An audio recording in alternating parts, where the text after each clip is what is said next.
Thank you, everybody, for tuning in to the meeting of the Legislative Review Committee, Standing Committee of the Athens-Clarke County Commission. We have a quorum. Does anybody have any,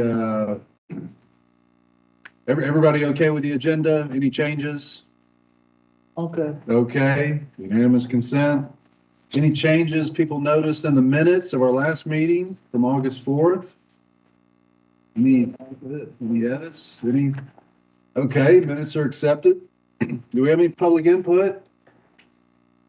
See any? Okay. Excuse me, we have, Mr. Chair, does it matter that we don't have signs on the building that say the meeting's up here? That doesn't interfere with our open meetings protocols, does it? it's under public notice. Okay, Yeah, we publicly noticed it Okay. appropriately. I just want to be Yeah. there. Okay. We got one item, investigate the noise ordinance, exploring, looking at this noise ordinance. We've been hearing from community members over time about some changes that might be put in place. The mayor just edited our charge recently to look some at the vehicles, these loud, souped up vehicles, what might be done about those. And some maybe construction activity in residential areas, how that might be reined in. Mr. Jones, do you have something you want to Sure. launch the conversation with? Yes, sir. We got the memo from Ms. Hines a couple days ago, read through that. That was very helpful to kind of get us going. Yes, sir. So at the last meeting, staff said we would come back and be able to briefly discuss what the noise ordinance currently says. So a bit of a background. Along with that, we thought it'd be prudent to provide some data from code enforcement and the police department. A question came up around Knoxville, Tennessee, and the noise camera. So we did some research on that. Appreciate Deputy Chief for doing that. And then the attorney's office and the police department and building inspections have all thought about other communities who might have noise ordinances, and we can discuss some of that today too. So with that, I just want to turn it over to our building inspections director, Mr. Hansford, and he'll kick us off. All right, thanks, Assistant Manager. I appreciate that. As Assistant Manager Jones said, we looked into the ordinances. I'm going to stand up. Okay. Thanks, sir. Very good. I looked into the ordinances that code enforcement enforces related to noise, and it's obviously not all of the noise restrictions in the ordinance, but police also has a hand in that. So I wanted to start off just showing you the ordinances that code enforcement is charged with. So noise, 35246, noise generally is land, so that would include long maintenance equipment like gas power leak blowers. So in RS, which is residential single family neighborhoods or zones, you're not allowed to use that type of equipment from 8 p.m. at night to 8 a.m. in the morning. AR is agricultural residential. And that's every day? It's every day. Okay. Thanks. Doesn't give a distance, doesn't give a noise level, it's just prohibited. AR is more of an agricultural area, but it's also single family developments and homes, so it's agricultural residential. They give you a little bit longer time frame where you can use that type of equipment. So 35247 is noise generally section, but it deals with construction. Now, I want to point out that it doesn't say you can't do construction during those hours. You can't produce construction noise that can be heard outside of the job site or outside of the property line. And you can't produce noise between 11 p.m. and 6 a.m. in the morning. And again, there's no distance and there's no noise level. It just can't be audible beyond the property line. We do have, That's that plainly audible standard. Okay.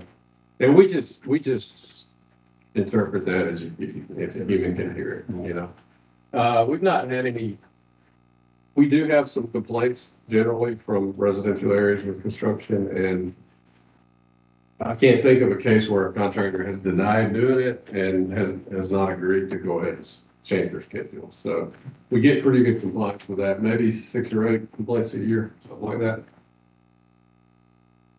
And are those contractors operating outside this limit? They are in the cases that we come across, and I'll tell you, most of them have been really large projects where they are behind schedule Or it's where they have a large concrete placement, they may have a large slab on grade that they have to do.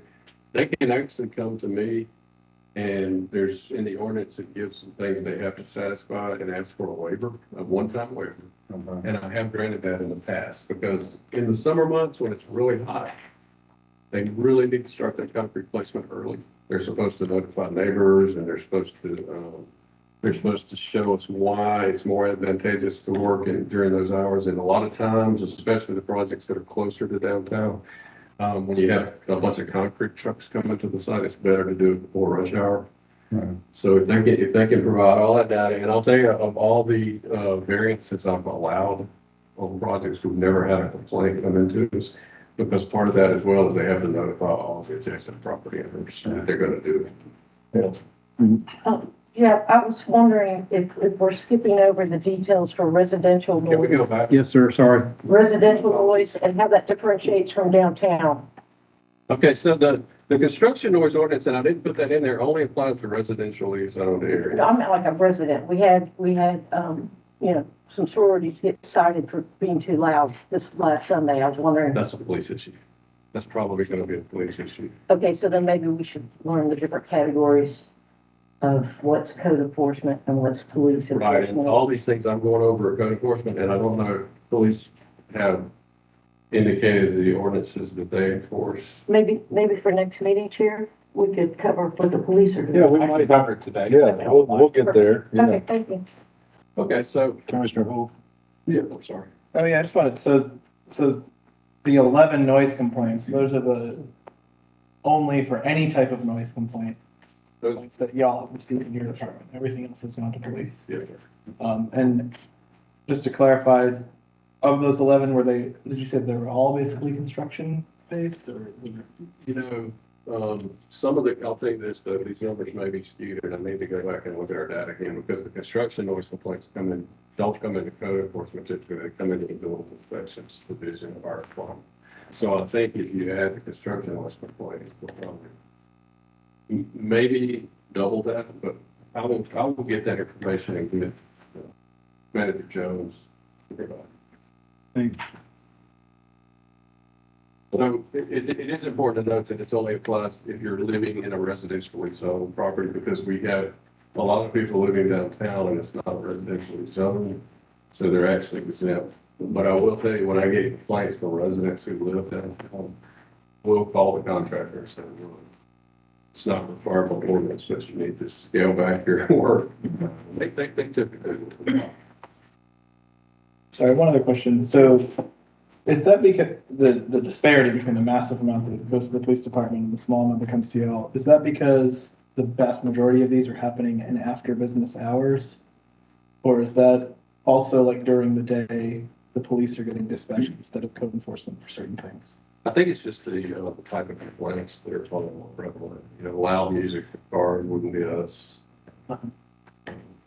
Parties wouldn't be us. And I do think there's an aspect of it this time of day.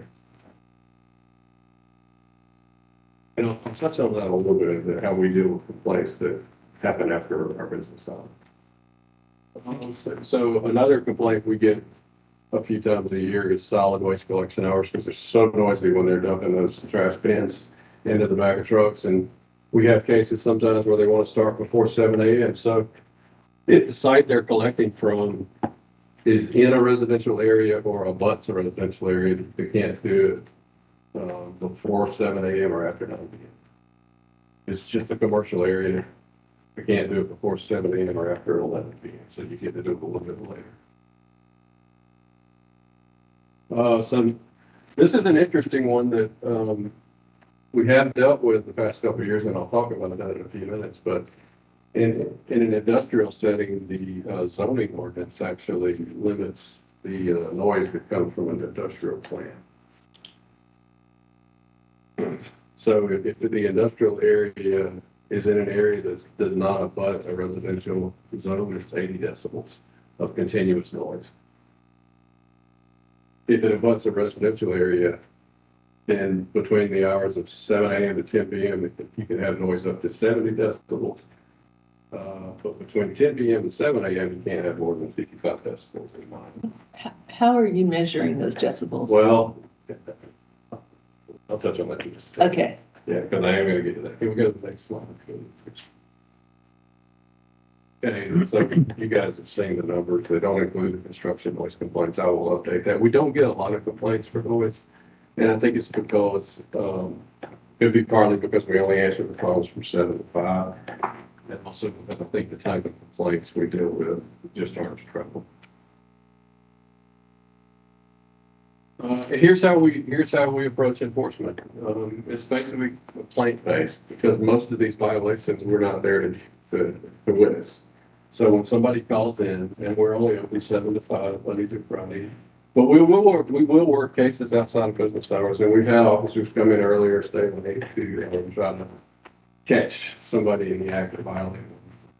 And typically what happens is if a citizen or a resident tells us that somebody is violating the ordinance, we will just contact that person or that entity and issue them a warning notice. And I'll tell you that in most cases, they've agreed to comply. But if they continue to violate the ordinance, or if it's a repeat offender, or if it's the same violation at the same location on a different day, we'll issue a citation.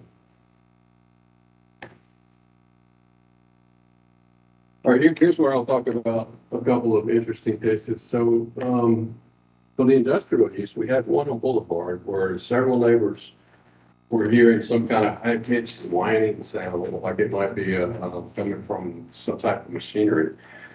And as you know, there's several industrial plants. There's the Pilgrim's Pride plant. I think it used to be Seaboard Farms. There's the county water reclamation facility down there. I think there's maybe one other industrial use down there. And we didn't know where the sound was coming from. So we sent an officer out with a decibel meter. It wasn't sanctioned by the attorney's office. We hadn't had that conversation with them at that time, but we bought a decibel meter. The officer went out to the site at night when the noise was happening. I think the neighbors actually met him out there. He measured it using that device, which was only calibrated from the factory, and it was well below the threshold. So we basically closed that case as in compliance. We had another, let's see, where was the other one? One was on Athena Drive, which, if you remember the other slide, they could have been up to 80 decibels because that wasn't abutting a residential area. That also, with our decibel meter, came in below the maximum threshold. So we closed both cases as unfounded or in compliance. We've had several cases, as I mentioned before, where people are collecting trash too early. It's usually like in a shopping center or something like that. Neighbors that are around it will call. We call the company and they say we'll adjust our schedule. They always have.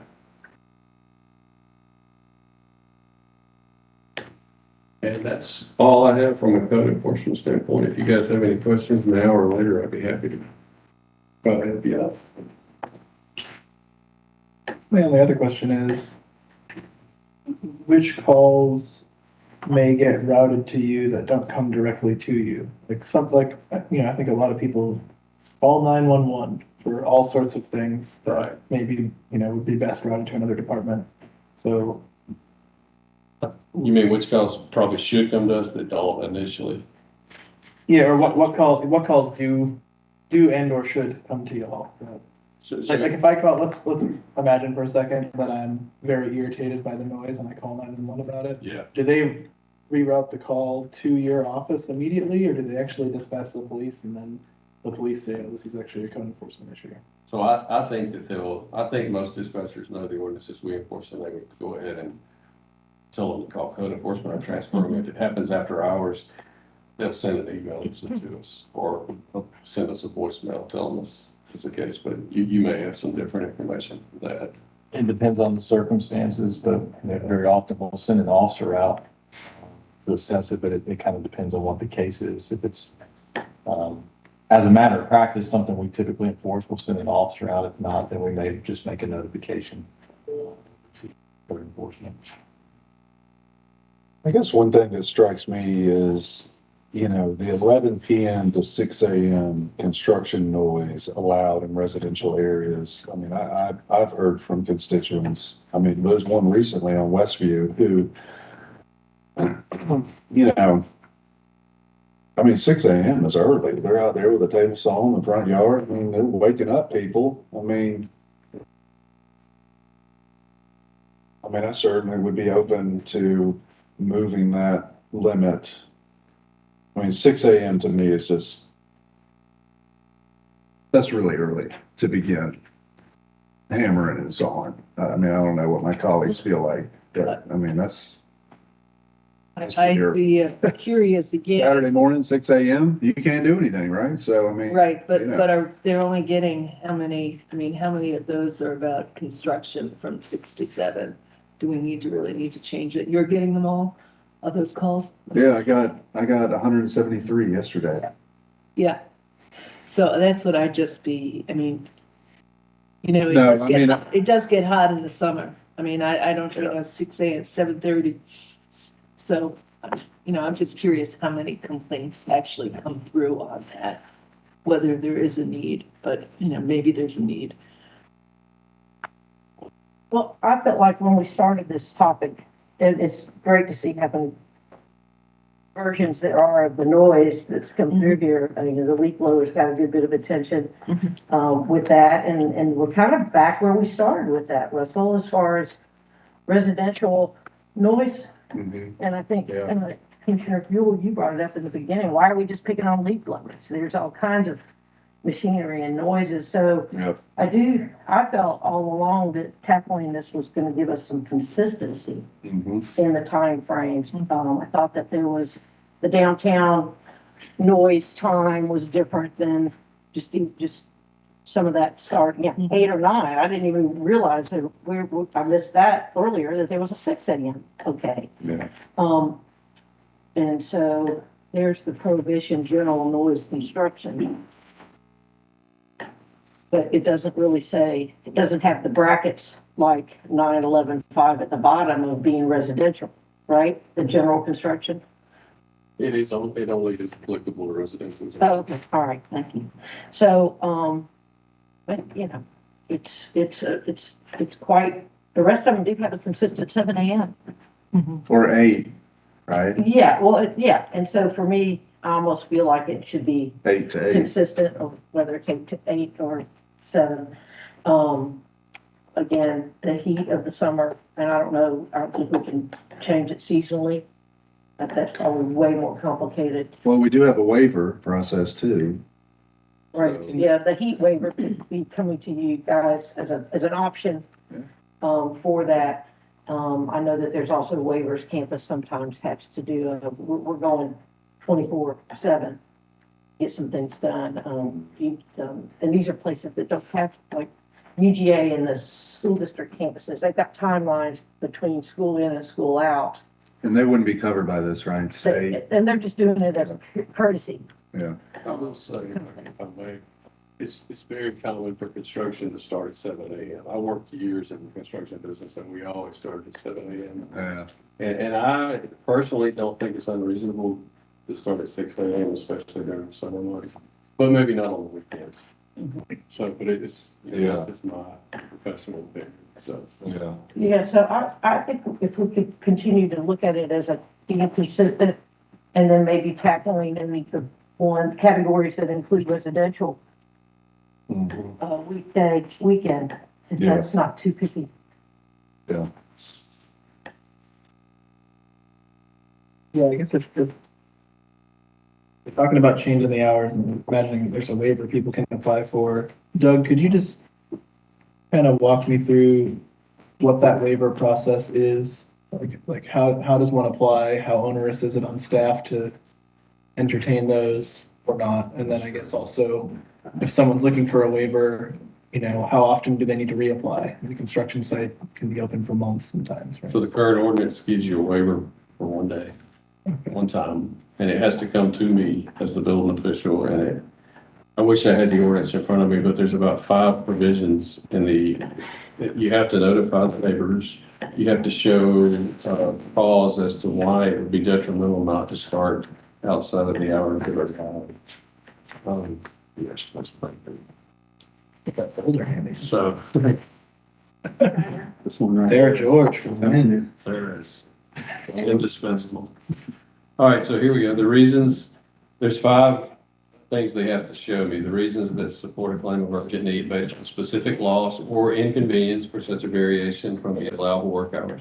The impact that the denial of this request would have on the applicant's project and the surrounding properties. Number 3, the steps which have been taken by the applicant to communicate those needs and impacts to owners of surrounding and nearby properties. 4, the steps that have or will be taken to limit the impact of the proposed activity upon surrounding nearby properties. And 5, the possible risks to public health and safety. The steps that they could take to mitigate the noise might be to turn off the beeping sound on the truck backing up. You can actually do that under OSHA law if you have flag people out there, I think, and you can really monitor it visually.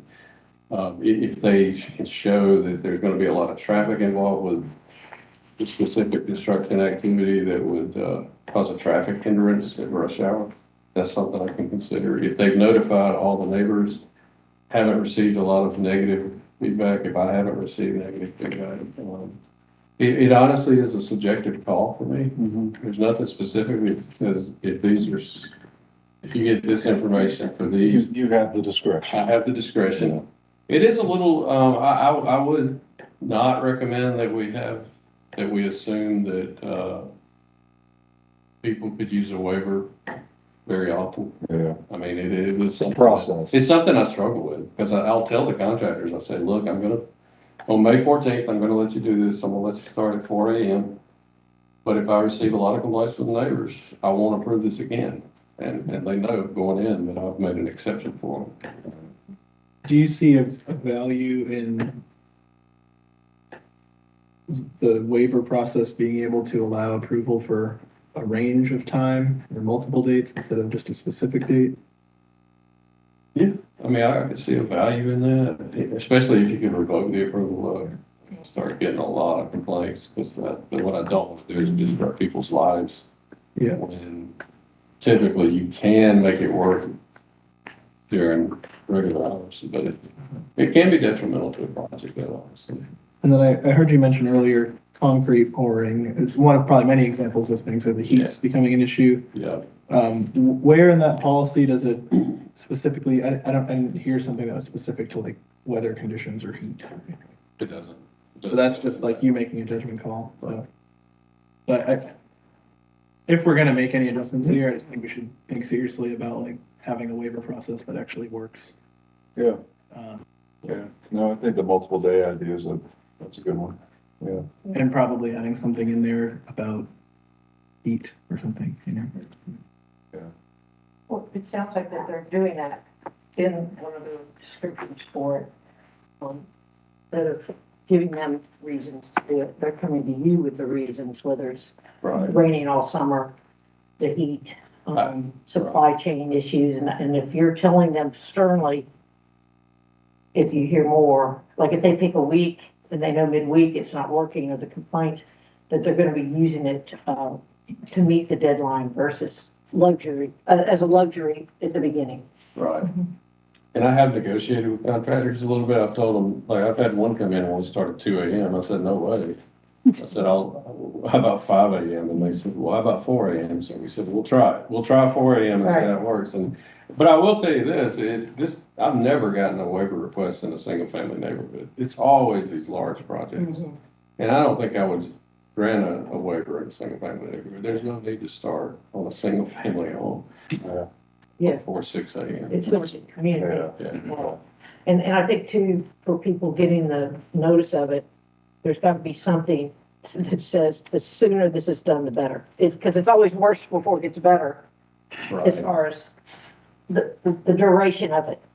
That's the thing about, I tell a lot of people, and they don't want to hear it, really, but I say, the construction process is temporary. Yeah. So it will be over. My son lived up on North Avenue right next to a construction project, and he would tell me, he starts so early in the morning. I said, just let him work, let him get finished. Yeah. You know, But, I mean, it's over sooner overall, the longer they can make their days, right? yeah. I know we're for consistency, but that construction is a little different because it is over. It's not regular like solid waste collection, like a landscaper coming in. Landscaper, yeah. So Right. and, you know, you haven't received waivers for before allowing construction before 6 a.m. in residential neighborhoods, but we don't know what's going on between 6 and 7. And if that would be, you know, I always hear people talking about, oh, we make it so hard for people to have businesses here and make things. So I know Russell has a lot of complaints, but I haven't had any complaints on this issue. And I would like us to do a little somehow to maybe check in with contractors to see how much of another, just one other hoop we're putting in front of them if it, you know, if it isn't a regular problem that we're encountering. There's no need to fix a problem Yeah, if it's not really a problem. I guess, yeah, piggybacking on that, I'm struggling to see how it's worth everyone's time to keep digging into solving a theoretical problem or a rare problem. You know, a lot of what got us here in the first place is more about types of noise generating activities Right. that I think are irritants at all hours of the day.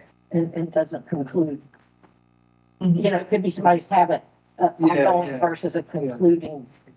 Yeah, and that question about the landscaping, you know, the 8 p.m. to 8 a.m. prohibited, you know, that does allow you to have the landscaping on, I know you were interested in like Sunday quiet times or something, although some people do work, you know, and only have time on the weekends. But at 8 a.m. must be, you know, early in your neighborhood if you're the person who has that early bird up with their leaf blower at 8 a.m. That would seem more of an issue than this construction issue. Okay, how about let's hear from the deputy chief now about some of the work you do, sir, All right. what you encounter.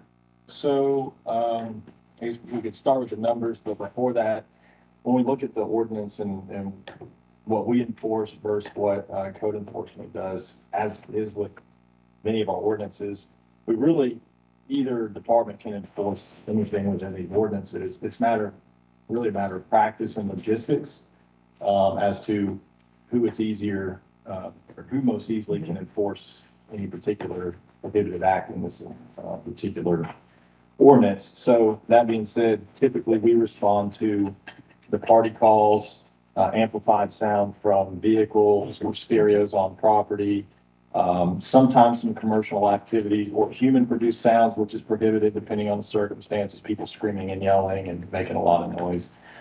So typically that's why we're going to respond to those. Those do often happen after hours and late at night. So, as you can see here, we have a lot of noise complaints in this county. We field on average 1,900 per year. A lot of complaints, huh? Yeah, Interesting. there's a lot Lot of of complaints complaints, on huh? this. Yeah. This A lot seems of calls coming in? There are a lot of noise complaints that come in.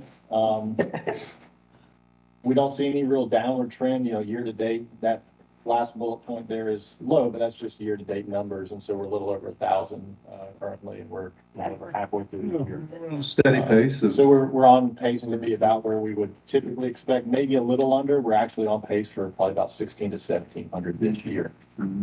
That could change. So that's our average every year. There's a lot of calls. We go to the next slide. We'll get a little further breakdown on when we're going to these calls. So what you can see is 65% of our noise complaints that we receive and respond to happen between Friday and Saturday. Now Saturday typically, I would say, is going to be a spillover from Sunday. It's going to be a spillover from Saturday night into Sunday morning early hours, but we would categorize that as a Sunday response if it's at 2:00 in the morning, Sunday again. So that's the majority of our calls are on the weekends. Why? Because that's when people are staying up later and having a good time and not going to work the next day. But that gives you general references to when we're responding to calls by day of the week. And then by time of day, I base this around the ordinance. The majority of our calls, 55%, are actually during what I would call the daytime hours or evening hours, which is when our ordinance has a restriction set at 300 feet as opposed to 100 feet. And only 45% of our calls are occurring during that 11 p.m. to 7 a.m. during the week or midnight to 7 a.m. which is when the noise ordinance restricts the sound amplification down to 100 feet. So it's close to a 50-50 split between daytime hours and nighttime hours, but a little bit more during the 300-foot regulation.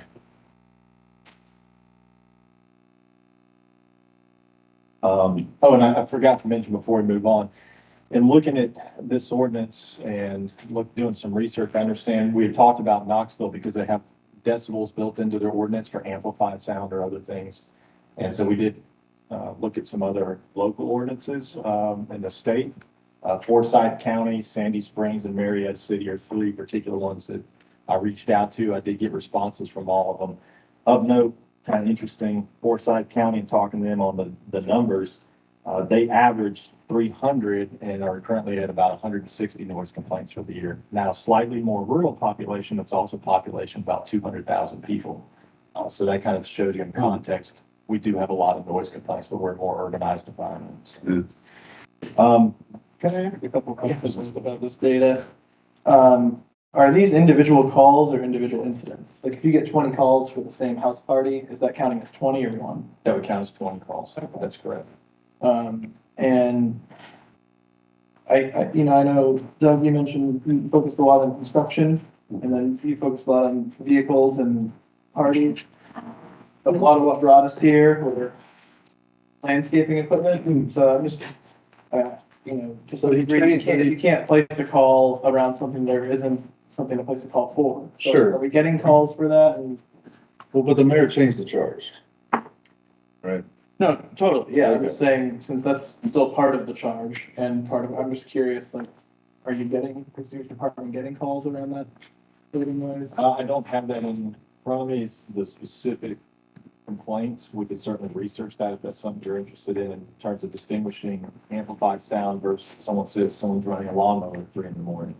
doing our yard or something like that. That's what y'all are interested, we can look into that. If you could easily, I mean, It wouldn't be. it'd be I don't let you go through time-consuming. one by one. I wish they were kind of categorized as noise source. Is that what you're thinking? Like, Yeah. complaint source. Yeah, that's a good thought. We do not categorize it that way. We'd have to really kind of line by line read Yeah. the narratives of the call. That's probably At that stage. I can a lot imagine of time. with the amplified DJ, there's also, as you call it, human produced sounds. Yeah. Okay. Thank you for All right. answering that. Absolutely. Sorry for walking in late. I had another meeting, but I have a question. Go ahead. That's all right. Go ahead. If you have regular complaints, and I think you and I have, if not, if you have continuous complaints, primarily from a club or something, on a regular basis, you write them up, you give them a 250 ticket or whatever, citation. If it continues, is there a process that I heard you have found a nuisance complaint and it goes before the court when it's continuing? So that's something we could explore doing. Typically, our response would be to write a citation that night. Sometimes the officers aren't going to actually be privy to not just the number of calls, but how many times have they been cited in the past and what's been the outcome. They may not know that in the moment. But that's a nuisance. We do have nuisance ordinances, something we certainly look at and consider. The other thing we can do is, Okay. depending on the circumstances, we can mandate anything to court. And so we can write a citation that they can't just pay off in a fine. We can write court only and set them a court date and ensure that they do have to go before the judge in this case. So it wasn't you I talked to then about this. Okay. And the judge would have discretion to levy penalties up to the limit within that ordinance, up to 1,000 or 6 months of jail or something, right? Misdemeanor. Yeah, That's the judge's. yeah, right. Okay. So you said that is already, we're already able to do that. We can do that. Instead of writing ticket after ticket after ticket, like you're saying, one of your officers in their discretion could say, look, I've been out here a dozen times this month. You got to go to court. We can do that, yes. And that may have been done. I don't know a specific instance off the top of my head. Okay. Club rodeo. Well, that's good to know. There you go. Okay, Do did you you, have data on number of citations issued from the police department? I can get you that data, yes. that'd be cool, all right. So out of those calls, we get the citation number. We would assume that there was a warning prior to the citation, because that's part of your steps here.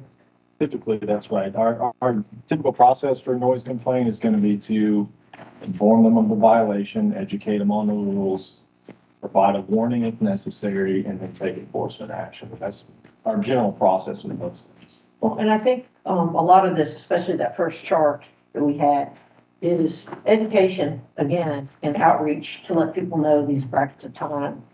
On my newsletter, I give out information about leaf and limb and roll cart rules, and I'm gonna add this in there too, because I think that people need to see the different categories and the different brackets of time to get an idea of that, and maybe help us with the phone calls and Yeah. complaints. Of when a complaint is appropriate. Yeah, because I had it wrong on construction, thinking it was the 8 o'clock for myself. Yeah. And then, that human produced noises, you know, there's a big difference between kids playing really loud next door to you in a late night party. Mhm. But yet it sounds like on the day and distance, they can still get the same warning and citation, depend on the complaint driven enforcement Right. call.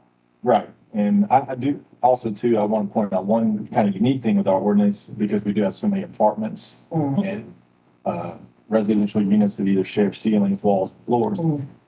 There is a specification in the ordinance that allows for enforcement within inside a residence, not just 100 feet or 300 feet. And so, for example, if you're hearing your neighbor constantly banging on the ceiling or the wall or making noise that's just coming through, if it's plainly audible over 5 feet from that barrier or that line, then it's potentially enforceable. Now, one of the things we do practically deal with a lot is people call in noise complaints, but they want to do so either anonymously or they don't want to meet with us. And sometimes we have to say it's unfounded because what they're hearing is coming from the neighbor next door in their apartment. And if you're standing in the parking lot, you'll never hear it. But when you're laying down in bed at night, Yeah. it's loud and very annoying, I'm sure. And sometimes we do get repeated calls in those cases until finally the person's willing to meet. Maybe we do take enforcement action. That's another nuance to our current ordinance. It's good. This discussion reminded me of some information that was shared with us just recently related to the special use permit with the frat house. And I think, what was your total for the last year? This is like, it has, I'm taking my glasses off. 1,800 or something? Yeah, this says 1,891 from last May through this July. Yeah. And I think actually this includes all that information about the citations. And it says 872 no action, 493 unfounded, 363 verbal warning, 86 resolved on arrival, written warning 43, citations 20. So, you know, there was a written warning or a citation in 63 of those 1,891. And I think And that's 1,891 calls, right? Mhm. Which is Well, not the the same as complaints. 1,891 incidents. Right. Multiple. Right. Complaint, but 15 that's- neighbors call about the same party. Right, so you don't know which, Yeah. yeah, you know, I don't know how actually, well, Yeah. No, that's good information. Thank you. but I mean, I think that addresses also one of these numbers. I mean, we have the ordinance and I was thinking it was code enforcement, but now I really understand that it's the police. And so, you know, we're having people who are saying, I mean, this actually probably gets to the last slide of yours, what we're supposed to be addressing. You know, I mean, I looked on my phone. We got, thank you. But, and it was about what are we supposed to be addressing? And I think when I heard those numbers from the neighbors here in town, and it was about the special use permit for this frat house, and you're like, okay, well, there's, you know, we're looking at zoning, but then there's behavior, and that's dealt with by ordinances and reports and citations, but then the neighbors are saying, hey, the follow-up you are doing here isn't helping out. What's the definition of it? Hey. Funny. Down to. Yeah, put that down. Don't need my directions anymore. So I think that gets into this question of, why there are so few. I mean, I think the neighbors, and again, these are not my neighbors because I live on the quiet east side, except for that. For now. Right, yeah, for now. And, in terms of having these ordinances, but people still having problems with them. And so I think that goes to that last question of what are we supposed to be addressing here? Yeah, well, we got our charge here. Yeah. Just looking at the ordinance, figuring out how we can make things better in our community, Commissioner. But does that include enforcement? Yeah, yes, I would say so, Not just- absolutely. Yeah. Yeah, I think as we discussed as part of the, learning, when you get the call, but you can't really substantiate it, the ability to complain anonymously is a fine line. And I think that might be where the commissioner calls come in, because we are keeping the neighbor, you're not gonna go out there and say, that neighbor is the one who just complained about it. It's just, there's been a complaint. Mhm. We try to field it, make it anonymous, so that we're putting the complaint in on behalf of the constituent to give them, peace of mind. We don't want to start any neighborly arguments, but yet we also are trying to keep peace in the neighborhood. I think that as we do outreach and stuff, is understanding how anonymous it is so that it can be addressed. I'm just not sure how that solves it in our outreach, but I think people need to be comfortable with the complaint. But we also need to know that the complaint is not an inherent issue between two entities. Well, y'all go when you get the call. That's correct. That's right. Right, and it's not, y'all provide the option to meet with the person who calls, but it's not required, but y'all go to the place, right? And you perform your independent investigation that's separate from whatever somebody said on a dispatch. Right, and so, I've got it somewhere in my email that I can pull that data up and look at it. And the response can be any number of things, and our officers may get there, and while they may hear the noise and the neighbor may hear the noise, it may not actually violate our statute, right, or our ordinance. By the time they get there, the noise may have been turned down, or the people less. It may be a matter of the acoustics of the area, and where the neighbor can hear it, it may be very loud, but if the officer stays in the street area and listens, they may not be able to hear it to the same degree. So that kind of gets to a couple slides in upcoming in the presentation as to why that, can impact the enforcement of the ordinance. Mr. Chair, can I next? Two things. One, I am talking about, Club Radio on 441 Commerce Road. And this seems to be a long standing, no matter who owns that from. So is it okay to ask if you could give us the number of calls for that address in that neighborhood? That would be helpful. And whatever we do as far as this ordinance, I think the officers have to be kind of educated on the ordinance too. Last Saturday on Vine Street, the lady told me she called because of loud noise. And the dispatcher or somebody told her they couldn't get there for it would be a while before they could get an officer there. She said, well, I got my gun. And next time, and when they come up here and the person says, okay, and in 5 minutes, somebody was there. And then instead of addressing the noise, they go yell at her and says, ma'am, put the gun down. She can have a gun. But that was the only way she got them out there. So I think officers have to know whatever we come up with, we all need to be on the same page. Maybe they didn't think the noise was that big of a deal, but it was a big of a deal to her. Sure. And this was off of the block, the Triangle. So you get those calls on a regular basis, even on the other side of the east side. So there are some areas that are high noise places, just ordinary, just because of the venue. And so I would be interested in definitely, rodeo, because I'm getting calls on that one. But we may need to look at specifically what kind of calls are we getting around the triangle? Yeah, I guess, Deputy Chief, well, we're getting close to an hour, so I do want to get to the presentation. I'm sorry. Is that okay, Commissioner? so it's still there, sure. Okay. All right, so we were asked to look at Knoxville in particular, that's piloted essentially an automated enforcement kind of tool related to sound in their downtown area. And it specifically is a device that detects decibel levels.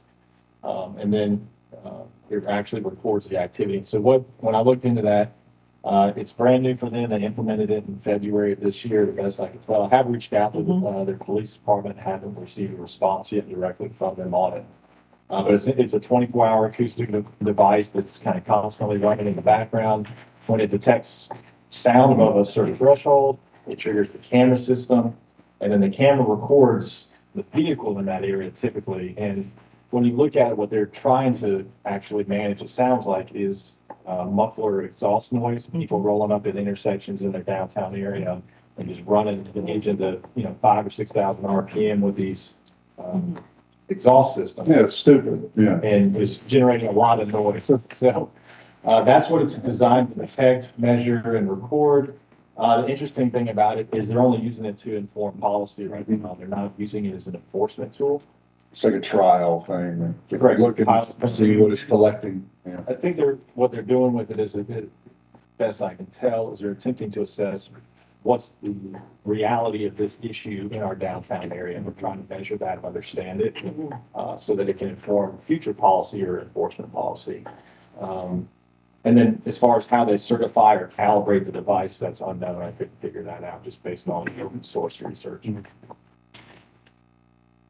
I mean, to me, this is an interesting tool. I mean, we're talking about trying to make policy based on data. Of course, we hear anecdotal complaints, as Commissioner Myers has so eloquently elaborated upon. But it is nice to collect scientific data. And I mean, I certainly have heard anecdotes about these stupid loud trucks or whatever cars they are, just creating an inhospitable environment in our downtown district, cruising, revving their engine, it hurts people's ears. It's stupid. So, I mean, I, for one, am open to exploring acquiring something like this tool to, if nothing else, assess what's really happening here. How loud are these cars really? Because based on what I'm hearing on Broad Street, I mean, they damage my hearing. I mean, it feels loud, inhospitable. It's close, yeah. I mean, it's above 85 decibels. Yeah, it's above 85. Yeah. And above 85 does damage. Above 85. Yeah, it does damage. There's plenty outside of downtown. Yeah, they're around, but I feel like downtown is, the crossroads, Broad Street, a Literally. lot of traffic, so. I mean, if the committee's interested, I'd be interested in just exploring the cost of this tool, just as something to assess. I think DC, our deputy chief, has created some considerations for the group that we might want to discuss. Sure. So first and foremost is if you're using it for an enforcement mechanism, you have to properly certify or calibrate the device so that it's defensible in court. That's the same thing we do with speed enforcement. Radar gun, right? Our intoxilizers, everything has to be certified and calibrated to an independent source on a routine basis and documented. So that's really the first thing. Of course, with that, there would be associated costs and maintenance of devices and the actual initial purchase of devices. The one that Knoxville is using, I don't know what that currently runs. It's certainly it's a more advanced system than some of these handheld devices. When I looked at those kind of open source, you could get anything from a cheap one around $100 to pay $400 or $500 or more for an individual measurement tool. we'd have costs associated with training and certification of officers and how to use the equipment appropriately, as we would with any other device. So that's important to know. If you're dealing with handheld devices in particular, then there's logistics of how many devices do we have, where are they positioned, and how do we get officers to certain calls? And so, for example, we may have an officer who's one of two that has the device on shift that day, and that officer's on a domestic, the other officer with the device is on another call, and then the noise complaint comes out. And so there's some logistical concerns we'd have to work through. And then, of course, it does set up, potential positive is you have an objective measurement of sound versus the subjective auditory measurement based on a human's ear. My hearing may be different than anyone you're hearing, how well we hear. And of course, there may be different interpretations of what is plainly audible. It's a little more subjective. So there's an objective measurement tool there that takes some of that argument of subjectivity out of it if you use that type of device. I mean, I would, Considerations. that's good information, Deputy. Thank you. I envision this process as, exploring acquisition of the tool, figure out how to calibrate it so that we get good data, and then just see what's out there. If we want to follow it up with policy that perhaps might require the training and how to deploy officers to enforce or whatever, I see that down the road. I think it would be just much more interesting as a preliminary matter to acquire this tool and really get our hands around the scope of the problem downtown. Well, and every time you say downtown, that's what always kind of get a little jerk here, because I'm writing this down. We have 3 regular hotspots of noise. And just to say downtown, it just kind of leaves other folk out, because the 441 thing is a big deal. It's been that way for years.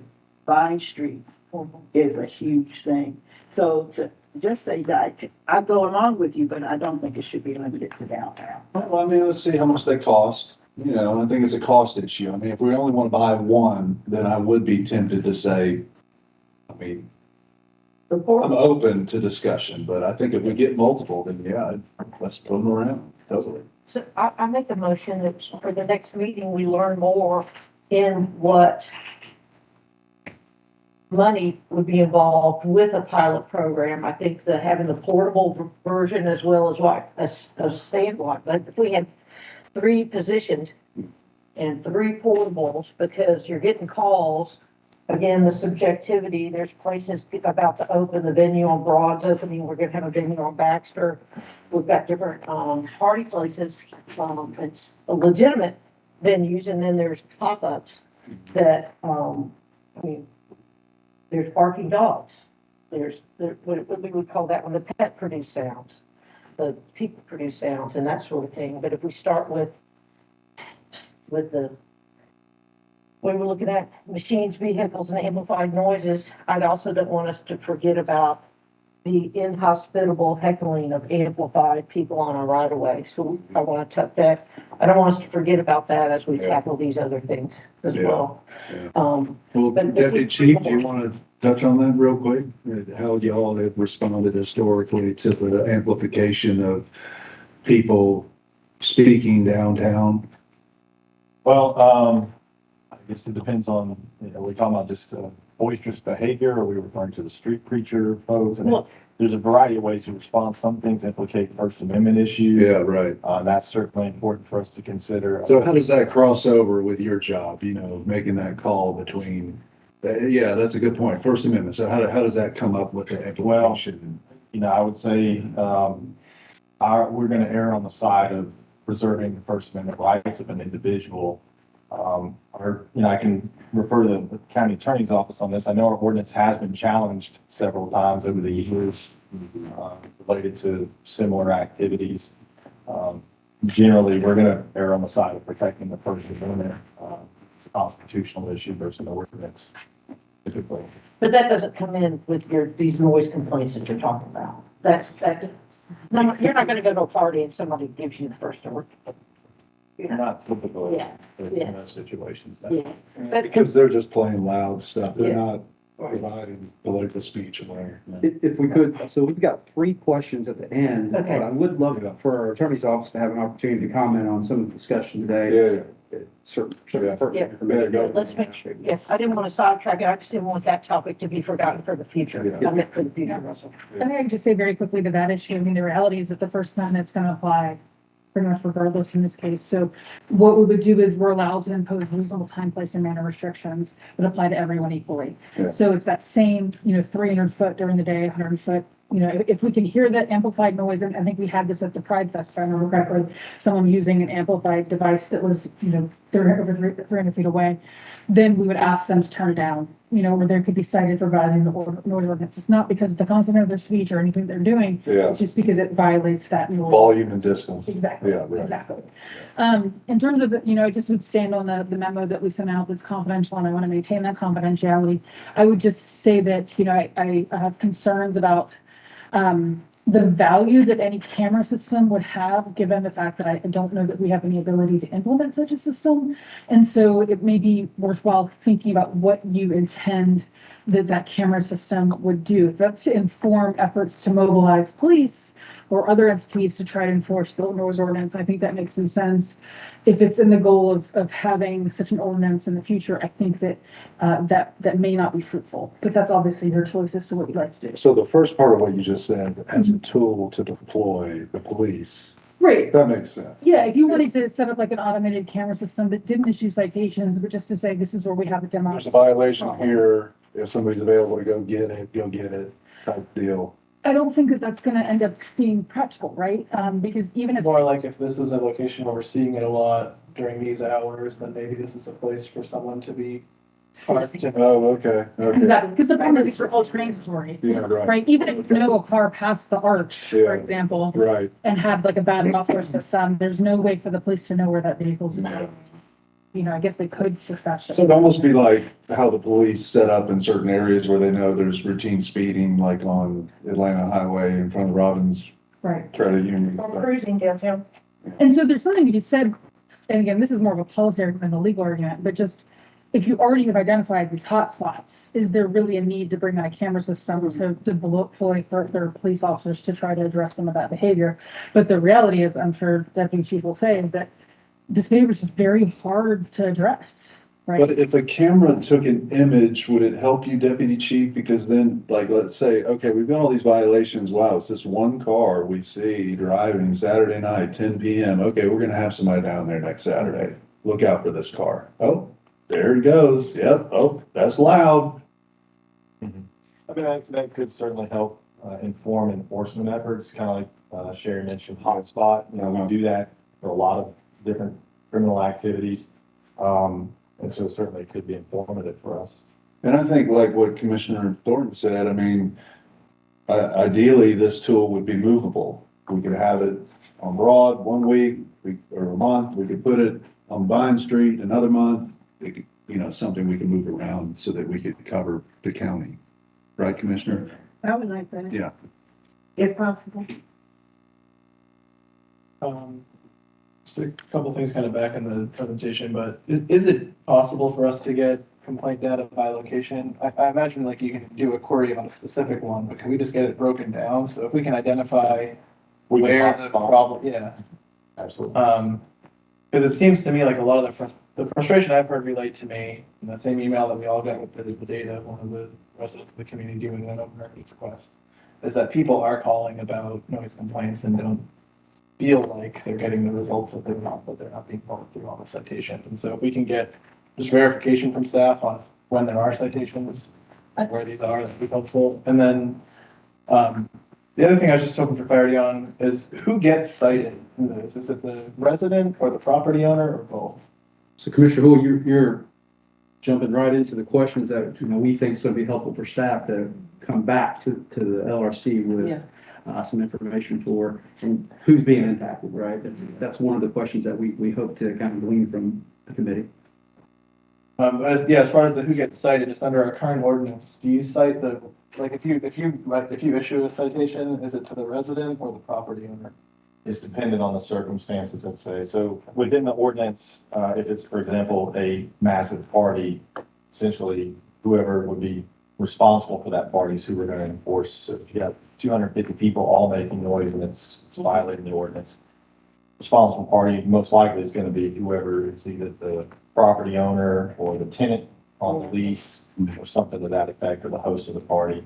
If we can identify it to an individual, then that person will be the one responsible and potentially cited. Back to the nuisance house. But that goes under impact. The impact is who's getting cited as well as who's being annoyed. That's right. So you know, It's a big the one. inverse, it's like Yeah. if we create policy Yeah. here, who's gonna be impacted by that policy? Yeah.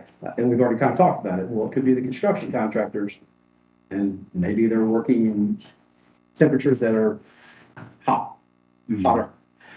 Or, you know, is it the resident? You know, what's the impact to the resident? What's the impact of business in general? So that's some of the discussions we might want to have. Yeah, I think that both sides of that category, who's negatively, look, who's impacted, who's responsible, kind of, That's right. for the impact type thing.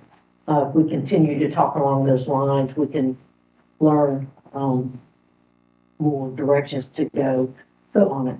Going back, Assistant County Manager Jones.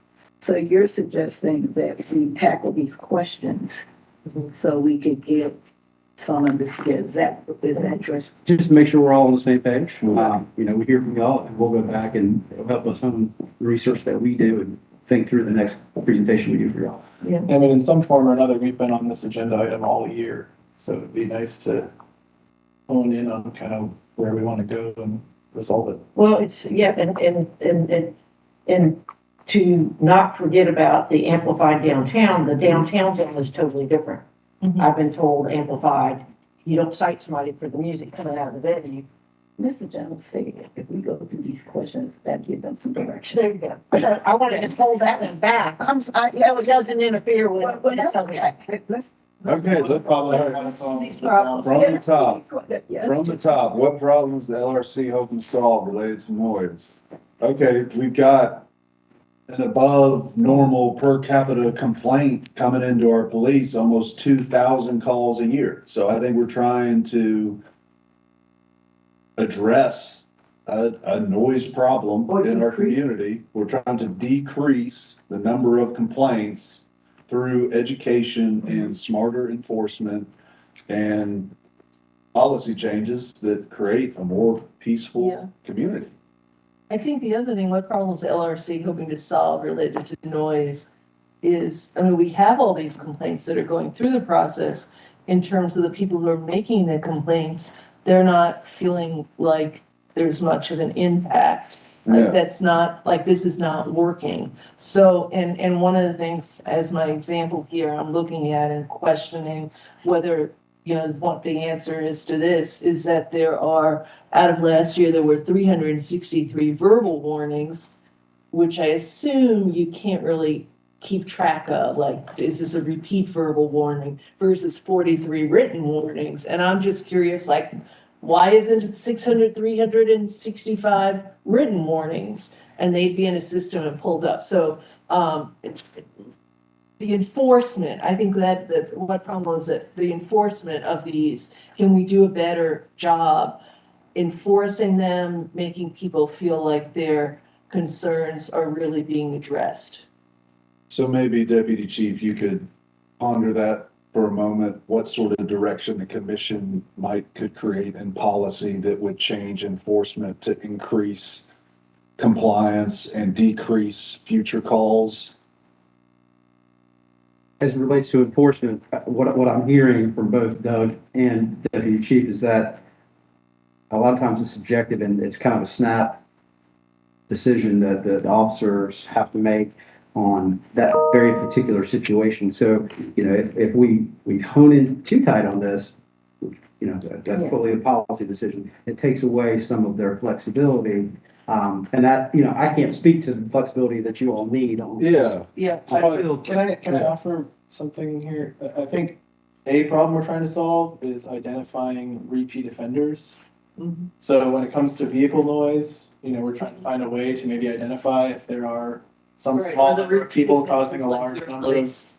you Yeah, know, quality of life issues. And then when it comes to, you know, different residences or businesses or whatever, that if there is some small number of places where there is a large number of complaints, certainly we have a couple of times, right? So I think, So is there, I think Russell hit it on the head at the very beginning when he's saying to identify, no, to try to decrease these, the numbers of noise complaints. And then it breaks down into the second two questions, everything else that I'm hearing from everybody else. So, yeah, where are these issues occurring? Yeah. You know, are they occurring in the same place? And Is it the recidivism, yeah. but the first question I think is, Russell hit it early on, is we want to decrease, these noise complaints.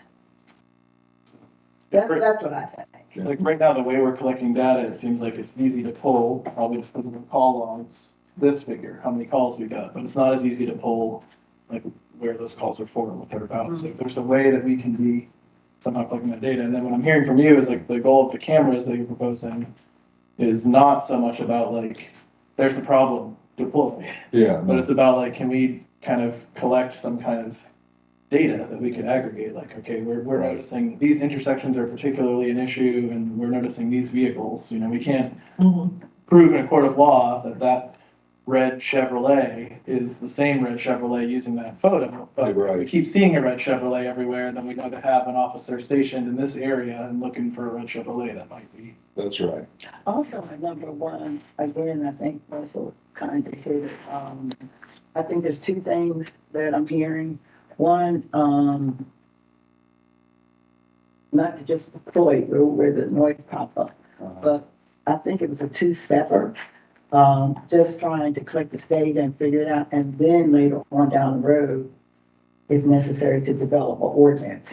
So I think there's two pieces in there. I don't think we're saying we want an ordinance, we want to come back with the data and come back with an ordinance next month. Right. So I don't know how to word that. Well, Deputy Chief, that leads me to a question. So what existing ordinance or law can you enforce against a extremely loud vehicle? Well, the ordinance doesn't speak to the muffler system, it speaks to amplified sound, or the radio system, so it doesn't really apply. Off the top of my head, I'm not familiar with the state law that regulates the sound of the exhaust. It only regulates essentially the plumage of visible exhaust that would obstruct the roadway or something else. So I guess that would be a good thing for the next meeting, to think more about that and really hammer down and just see if there's anything on the books now that you would be able to charge under if there was somebody with a souped up truck with a 120 decibel muffler. Is that an emissions question? I know I asked that last time. I'm sorry. I don't think so. I think purely noise. I don't think we can get into the exhaust. Sure, I'd have to defer to Transparency. the office on that because the state does prohibit us from dealing with Yeah, I'm just looking up the exhaust in itself in an ordinance. It's 40-874. I think this is selling of exhaust systems. I don't know if it's meant for amplified. I'm not aware in Title 40 of anything that Regulations. regulates noise from engines, motors. Yes, no, it's OCG 40-8-71, and it says every motor vehicle shall at all times be equipped with an exhaust system in good working order and in constant operation, meeting the following specifications. And there's a number of different specifications regarding how it's fastened, that it can't use flexible pipe. Whose responsibility is that? This is state law. But I think, looking at it, there's nothing that says, You can't modify your exhaust.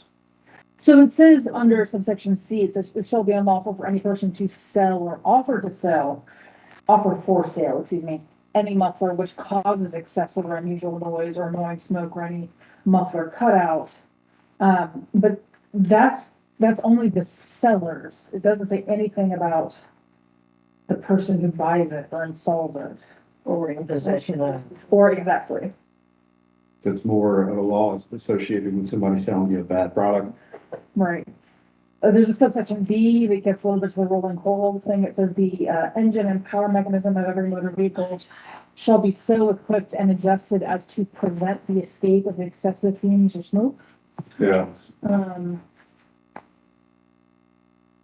But yeah, I would have the same concerns that, Deputy Chief Daniel has about Is any there action we can something? take outside of state law. Right, right. Is there anything we could, yeah.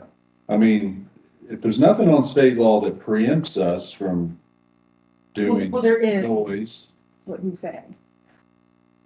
what? There's a state law preemption on muffler systems, and granted, it relates to exhaust, but I think that there's a good argument that that would also apply to any regulations related to muffler systems for noise, because the noise is, I think, intrinsically linked to the exhaust.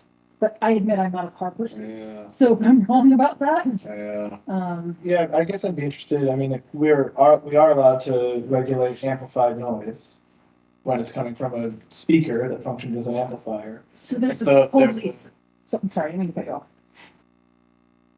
Yeah, I guess I'm wondering if because what we're really talking about here is not someone who has a broken old vehicle that they haven't been able to repair. We're talking about people who intentionally modify their car to To be amplify. loud, and so Yeah. is there a way to consider that amplification? Mhm. So the noise ordinance is an entirely separate ordinance, and I think we talked about this before. I don't think you have any ability to treat people who intentionally modify their vehicles differently than people who neglect it, right? It's the same harm to society, which is the noise.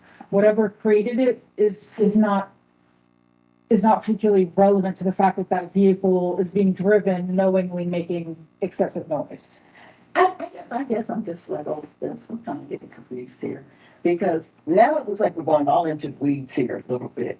Because I can go as far as to say, what about the cars that drive next to me and they got the music and has my car thumping and just sitting right next to them. I don't know, I'm still trying to grasp a little bit because if we keep going, then that's going to be my next question. Yeah. What about the car that pulls up at the gas station and my car is jumping because his car is jumping? Yeah. So that's my point. Well, I think we're getting on into it. I think we need to adjourn soon and kind of leave staff with some good questions to have us think about, think about the discussion from this meeting. Staff think about it. Look at some of these questions we raised about how these noises might be regulated. What Yeah, more? I guess ultimately, if we're trying to get better data on repeat offenders Yeah. for things that aren't actually offenses that we can't make a Right, law about, then there's no point in really collecting that data. right, right. Like, why spending money on cameras? Right. Well, and that's what I was saying, if there's not something on the books exploring what could be adopted locally with policy, if possible. And I'm really interested in the hot spots that Yeah. we've already identified. Yeah. I have a quick question. The pilot program in Knoxville, by the time we meet, there could also be maybe new information from that. Yeah. Did you catch how long their pilot is? I don't know how long it's supposed to go, if and when it sunsets. I have reached out to their police department, just haven't heard back. I'll try to reach out. So we also can get more of that next meeting too. So just as a follow-up, just to make sure we're all on the same page. Yeah. Reducing noise complaints seems to be something that everyone wants to do. We can look at ways of potentially doing so. Education, Yes. obviously it seems like a high priority in doing that. Policy, maybe the time shifts. We can talk more about that. We'll try to get some data on that. And, I heard Doug say, code data versus construction data. We can come back with a more clear picture relating to that, because that might help with some of the time conversation. Increasing data collection for the location. Before we go into that, I think Deputy Chief's going to provide some data related to hotspots. So we'll get some data related to that. And Doug, I don't know if we can hone in on locations for some of the data you collect. Ultimately, are we just talking about construction sites? So I suspect that's kind of what we're talking about. So hotspots, locations.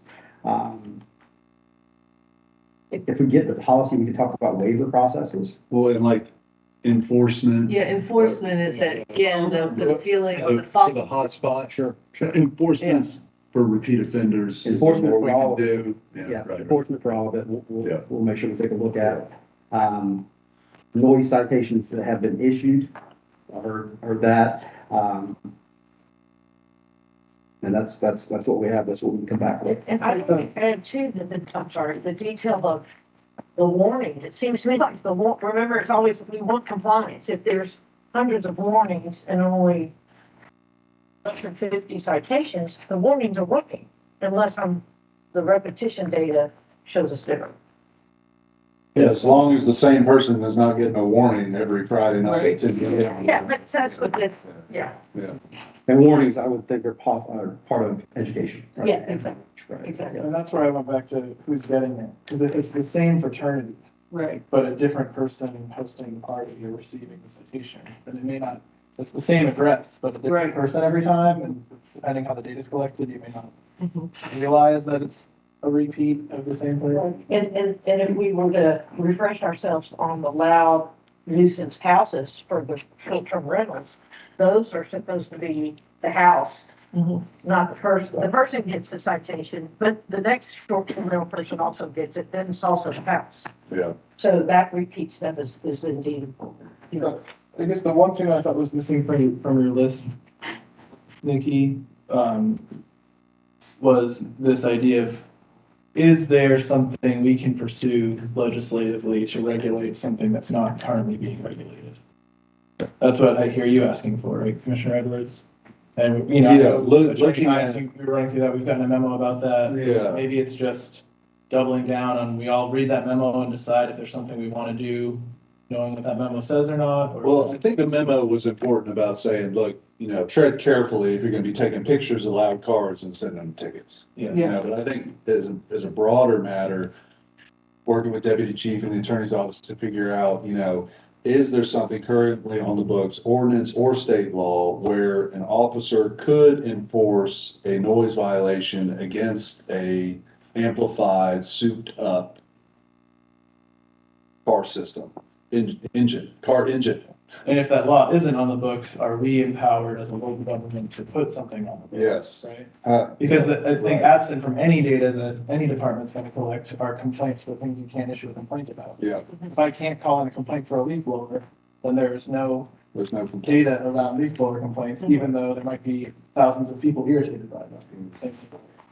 We have to break the news and give it time. As we look into the legislative part, I will also ask the attorney's office to think through, if we create such a rule, who is being impacted? Like, who are the people with the souped up cars? Yeah. Or, Yeah, you know what I mean? Like, are we, yeah, they're pretty rich. They're pretty rich usually. Well, I mean, these things are expensive. well, it could be an equity issue related Yes. policy. Yeah. But Yeah. but we can talk more about that. right, And I think right. that's a really important point here, is Assistant Senator Jones, that I don't want us to gloss over, especially if we can't delineate between why someone's vehicle is loud.